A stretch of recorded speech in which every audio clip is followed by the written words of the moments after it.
हम वोट लेने के लिए सुदेश महतो और हेमंत सोरेन बनने नहीं जा रहे हैं। जो सही है तो सही है, जो सही है तो सही है। झारखंड के साथ समझौता नहीं करेंगे। यदि हमको समझौता करना होता तो आज तोहनी के बतावे चाहिए।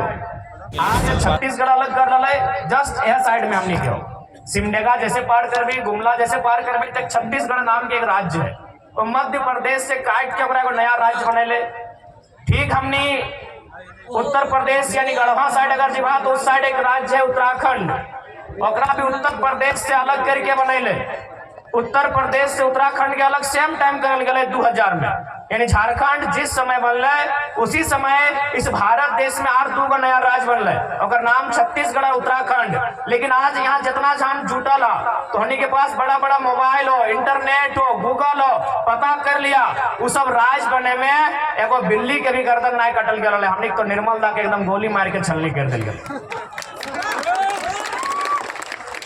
छत्तीसगढ़ के बनवे खातिर और उत्तराखंड के बनवे खातिर एगो बिलार के भी बलिदान न बने। इंसान तो छोड़ दे, यानी एगो बिल्ली भी नहीं मरल है उस राज्य के बनवे खातिर। तो हमारे झारखंड की तुलना अगर कोई बोलता है कि आप छत्तीसगढ़ का नीति से कीजिए, आप झारखंड की तुलना उत्तराखंड की नीति से कीजिए, तो हम करेंगे? नहीं। हम करेंगे? बताइए। आज हर एक गांव में आप चले जाइए, चौक चौराहों पर नजर गड़ाइए, हर एक गांव में हर समाज के लोगों का प्रतिमा मिलेगा। प्रतिमा कब का है? झारखंड अलग करने के टाइम। कोई पुलिस की गोली से मरा है, कोई पुलिस की लाठी से मरा है, कोई और किसी कारण झारखंड राज्य अलग करने के कारण मरा है। तो हमारे राज्य की तुलना, हमारे राज्य का अलग गठन किसी दूसरे राज्य से तुलना नहीं किया जाता है। ये बात सबसे पहले आप लोग दिल और दिमाग में बैठा लीजिए। कौन क्या कहता है कहने दीजिए। ये यही भारत देश, जो लोग आज कानून की बात करते हैं कि नहीं भारत देश में कोई कहीं जाके रह सकता है, बच सकता है, चूंकि झारखंड के लोग उनको लगता है कि झारखंड के लोग कम पढ़ल लिखल है, तो अखनी की कर तो बड़ा बड़ा अपन गर्दनवा डोका फाड़ के बोल देव तो कि इंडिया एक संवैधानिक देश है, यहाँ कोई कहीं भी जा सकता है, रह सकता है, बच सकता है, जमीन खरीद सकता है। तो अखनी से इतने पूछिए कि भारत के इसी संविधान में 371 ए से लेके जे तक के कानून है, जकर में नागालैंड से लेके मणिपुर से लेके मिजोरम और तेलंगाना तक के कानून है। नागालैंड के कानून में साफ साफ लिखा है कि वहां कोई गैर राज्य के आदमी 1 इंच जमीन नहीं खरीद सकल है। तो केवल ये नियम झारखंड खातिर थोड़ी है, यही भारत देश का कानून है। सबसे पहला बात, जो लोग संविधान की बात करते हैं वो कभी संविधान को पूरा पढ़े ही नहीं, क्योंकि हमारे देश का संविधान दो तरफ से बात करता है, सिंगल बात कभी नहीं करता है। फॉर एग्जाम्पल, आप अगर बाकी संविधान को पढ़े जिसमें राज्य के बारे में दिया है, राज्य की विधानसभाओं के बारे में दिया है, तो उसमें लिखा है कि कम से कम 60 विधानसभा होना चाहिए। उसमें स्पष्ट लिखा है कि कम से कम 60 विधानसभा होना चाहिए। लेकिन अरुणाचल प्रदेश के लिए, सिक्किम के लिए क्या लिखा है कि वो लोग 30 विधानसभा में भी काम चला सकता है। तो भैया ये मेरे देश का संविधान है। इसी देश के संविधान में झारखंड को कहता है कि आपके पास 60 विधायक होने चाहिए, तभी आप राज्य में सरकार का आधार बनेंगे। और इसी देश का कानून सिक्किम को कहता है, अरुणाचल प्रदेश को कहता है, और 2 राज्यों को कहता है कि आपके पास अगर 30 विधायक भी हैं लड़ने के लिए तो आप चला सकते हैं राज्य को। तो आज वास्तव में झारखंड के लोगों को भ्रम फैलाकर इसीलिए रखा गया कि हमारे लोग कहीं नहीं है। आज ब्यूरोक्रेट्स की बात कीजिए, आज जुडिशियरी की बात कीजिए, आज आप किसी भी सेक्टर में चले जाए हमारे लोग नहीं है। इसीलिए एक तरह तरह के मन में इनको सेट कर दिया जाता है कि नहीं ये कानून नहीं बन सकता है, ये कानून का मांग करना ही आपका गलत है। आपका 1932 खतियान की बात करते हैं, ये अंग्रेजों के टाइम का कानून है। उनको बताइएगा कि अगर 1932 अंग्रेजों के टाइम का कानून है तो इसी देश में सन 1990 में भारतीय संविधान में 66वां संशोधन करते हुए सीएनटी कानून जो 1908 का कानून है, उसके 3 अध्याय को क्यों शामिल किया गया? इसी देश में, इसी संविधान में, अभी आजाद भारत में, अंग्रेजों के टाइम नहीं, 1990 में 66वां संशोधन, कानून का नाम है सीएनटी कानून। कब का कानून है? 1908 का कानून है। तो भैया अगर 1908 का कानून आजाद होने के बाद लीगल हो सकता है, वह संवैधानिक हो सकता है, तो 1932 का कानून संवैधानिक क्यों नहीं हो सकता है?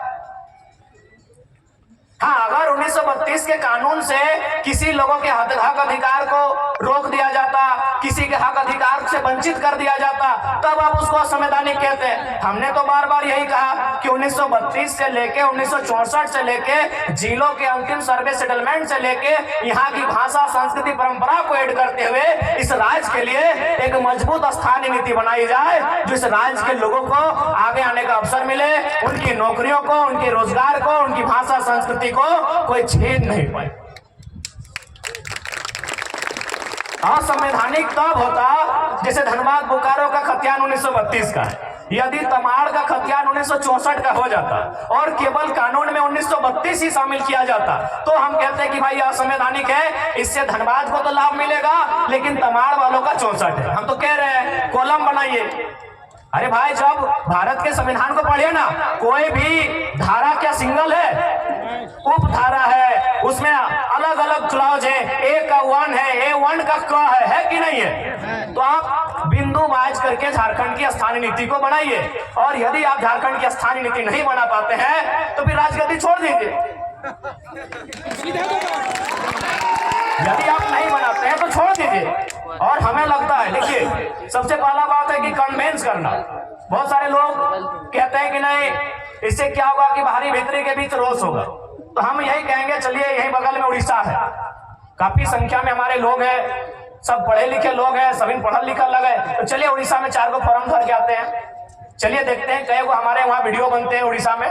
चलिए देखते हैं कई को थाना प्रभारी उड़ीसा में बनते हैं झारखंड के लोग। चलिए देखते हैं कई को लोग वहाँ टीचर की नौकरी करते हैं। अरे भाई, जब झारखंड के लोग उड़ीसा में नहीं तो उड़ीसा के लोग झारखंड में क्यों? ज्यादा माथा खपाने की जरूरत नहीं है।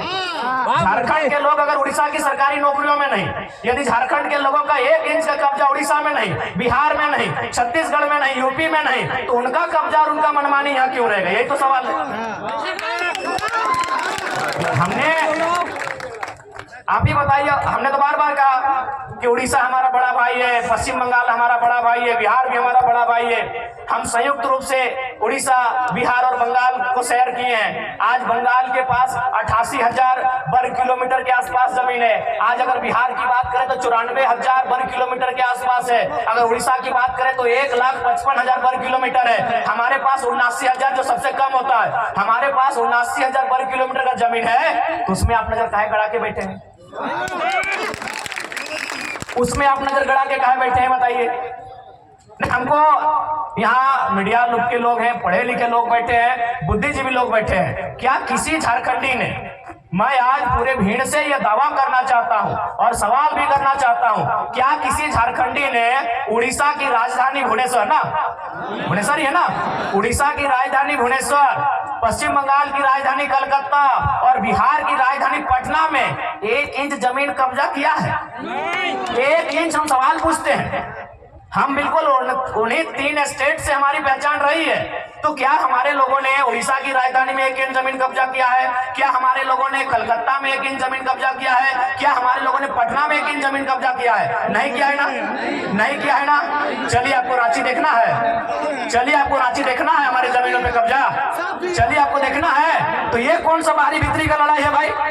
माने आप हमको दबा के रखिएगा, हमको हम अपने जूते के नीचे रखिएगा, और अगर हम आवाज उठाएंगे, आपका विरोध करेंगे, आप कहेंगे बाहरी भीतरी की बात है।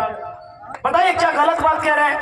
हमको 1 इंच चले ना भुवनेश्वर में कि कोई झारखंडी जाके 1 इंच कब्जा करके बैठा है। चलिए रांची घुमाते हैं, चलिए आपका रांची जिला ही घुमाते हैं, चलिए हजारों हजार एकड़ जमीन दिखाएंगे कि बाहर के लोग कब्जा करके बैठे हैं, जबरदस्ती कब्जा करके बैठे हैं।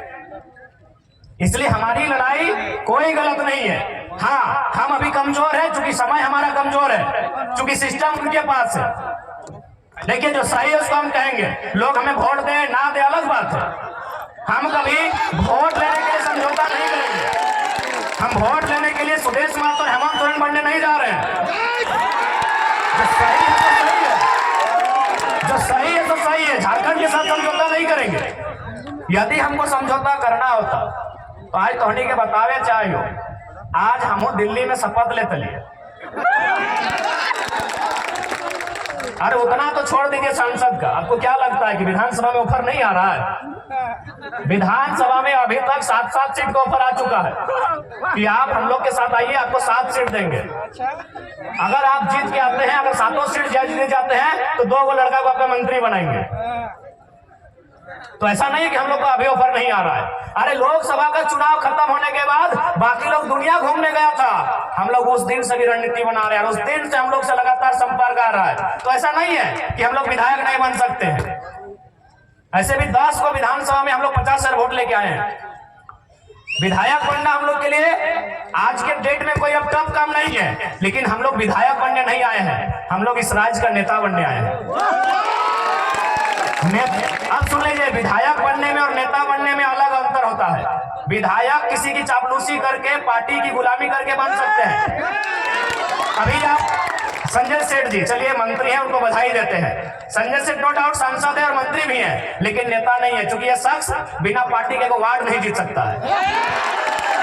नेता नहीं है भैया। हम उनको बधाई देते हैं कि चलिए मंत्री बन गए, झारखंड के लिए काम कीजिए, लेकिन वो लीडर नहीं है। चूंकि वह एक उद्योग घराने से उनका संबंध था, अरबों के मालिक हैं और बीजेपी को अरबपति लोग पसंद है, खासकर व्यापारी वर्ग उनको पसंद आता है। टिकट दे दिया, बोलिए उनको बीजेपी और कांग्रेस का टिकट हटाए और एक पार्षद का चुनाव लड़ेगा, जीत जाएंगे, हम नेता बोलेंगे। बोलेंगे नेता। और आपके सामने खड़े हैं संजय मेहता 1.5 लाख वोट, आपके सामने खड़े हैं देवेंद्रनाथ महतो 1,32,000 वोट। एक बूथ खर्चा नहीं दिया है भाई, इन्हें नेता कहा जाता है। एक दिन हम एक शादी घर में गए थे, एक राज्यसभा सांसद कोई समीर उरांव करके, हम जानते नहीं है, बैठे थे बगल में। तो हम गए तो काफी भीड़ लग गया, तो लोग बोलने लगे कि भाई वो जो बगल में बैठे हैं सांसद है। बोले यार सांसद और दुर्गा आगमन के साथ नहीं बैठा है। तो सांसद विधायक बनना आज के डेट में आसान है, नेता बनना आसान नहीं भैया, क्योंकि नेता का संबंध जनता के दिल से होता है, ये आसान है। सांसद विधायक आसान है, किसी पार्टी की जिहुजूरी कीजिए, तरफदारी कीजिए और बिल्कुल आसान है। अभी आप हेमंत सोरेन जी को कहिए अपनी वंशावली जारी कीजिए और हम गारंटी लेते हैं आने वाली 4 पीढ़ी तक उनके घर में विधायक बनेंगे। जो पैदा नहीं हुआ उनके घर में वही बच्चा विधायक बनेगा, क्योंकि विधायक सांसद बनना आज के डेट में आसान है। हम लोग नेता बनने आए हैं। नेता उसे कहते हैं जो राज्य के नेतृत्व करे, नेता उसे कहते हैं जो शोषित वंचित लोगों के लिए लड़े। हम वो काम करने आए हैं। अगर हम लोग को विधायक संसद बनना होता, आज भी कह रहे हैं सभी पार्टी जो झारखंड में बड़ी बड़ी पार्टी है, सीधा ऑफर है। अरे हमको तो पहली बार पता चला लोकसभा के चुनाव में कि सीआर मने करोड़ रुपया को बोला जाता है। हम सीआर मने सीआर समझते थे, जैसे होता ना होड़ार कुकुर बिलार सीआर समझ रहे आप लोग। तो हमको अभी मालूम था कि सीआर मने सीआर होता है, लेकिन जब उस पार्टी के साथ हम बैठे, उसके महामंत्री से हम बैठे, उनसे हमारी 18 मिनट मीटिंग हुई, तब तो उन्होंने कहा कि आप पे सीआर इन्वेस्ट करेंगे। हम बोले यार टाइगर पे सीआर इन्वेस्ट कीजिएगा, सीआर मने करोड़ होता है। हमको पहली बार मालूम चला कि सीआर को करोड़ कहा जाता है। तो भैया अगर हम लोग को अपने लिए जीना होता, अपने लिए महफिल सजानी होती, तो करोड़ों रुपए का इन्वेस्ट करने के लिए लोग तैयार थे। लाख रुपए नहीं, करोड़ों रुपए। यहाँ तक कि हमें कहा था कि काहे आप स्कॉर्पियो से मतलब चलते हैं, हम लोग चुनाव के कैंपेन के दरमियान आपको हेलीकॉप्टर भी मुहैया करवाएंगे। लेकिन क्या ये रास्ता अगर हम लोग भी अपने स्वार्थ के लिए चुन लेंगे तो क्या झारखंडियों के साथ धोखा नहीं होगा? आज हम कभी भी सभा में आते हैं तो सबसे पहले जो लोग हमारे सामने बैठते हैं उनकी आंखों में देखते हैं, उनके मुरझाए हुए चेहरे को देखते हैं, उनके जो झुर्रियां, उनके एक जवानी अवस्था में जो चेहरे पे झुर्रियां आ गए, उन झुर्रियों को देखते हैं। नौजवानों के 30-35 साल के जो नौजवान, उनके जो बाल सफेद होने लगे, उस व्यवस्था को हम लोग देखते हैं कि आज क्या दशा है हमारे राज्य की, आज किस स्थिति में गुजर रहा है हमारा राज्य। आज 40% खनिज देने के बाद भी हमारे राज्य में कहीं कोयला तो कहीं लोहा तो कहीं तांबा तो कहीं यूरेनियम रहने के बाद भी अगर हमारे राज्य के नौजवान इस हाल में रहेंगे, अगर हमारे राज्य के नौजवान इस दशा से गुजरेंगे, तो हमें लगता है इस दशा को, इस दुर्दशा को बदलने का जिम्मा उठाना चाहिए। इसीलिए हम लोग एक शुरुआत करने आए। हमने हटो नहीं कहा कि हमने कोनो जादू के छड़ी लेके आए लियो और घुराए देबो और तोहनी के रातों रात समस्या के समाधान हो जेतो। लेकिन झूठ सच कहना आए लियो, हमने एक कोशिश करे आए लियो और कोशिश हमने 2 तरह से कर सका लियो। एक कोशिश धरना दे के, एक कोशिश आंदोलन करके और एक कोशिश विधानसभा के अंदर बैठ के। तो हमने धरना दे के कोशिश कर लियो, आंदोलन भी दे लियो।